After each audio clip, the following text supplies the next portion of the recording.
ఏమైంది? మామిడికాయలు నేను రోజు తోటలోకి వస్తున్నాయి కానీ మామిడి చెట్లలోకి వస్తలేను అనమాట. ఈ రోజు వచ్చినాయి ఎందుకంటే నీళ్లు కట్టేది ఇక్కడనే కదా. మామిడి చెట్లకే ఇక్కడనే కాదు, మామిడి చెట్లకే నీళ్లు కడుతున్నాం. ఇటు వచ్చిన కాయలు అయితే చూస్తున్నా బాగున్నాయి. ఈ కాయ తెంపు తిన్నాం. వద్దు, లడ్డుగా ఉంది, అమ్ముకుందాం. ఇది ఒక్కటి తెంపిగా. చూసిరా మామిడికాయలు మా చెట్లకి, కానీ ఈసారి తక్కువ కాసింది అనమాట.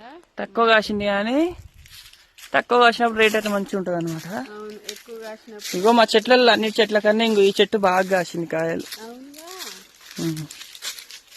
మరి ఎందుకంటే కొన్ని పండ్లు అవుతున్నాయి. ఏమో ఒకటి తెంపు మనకు. చూసిరా గుత్తులు గుత్తులు అయితే ఒక్కటే చెట్టు కాసింది, కతిమ్మ చెట్టు అయితే కాయలేదు అనమాట. మామిడికాయలు అన్నీ తినాలనిపిస్తున్నాయి. నేను పండ్లు తినాను, కాయలే తింటాను. ఇది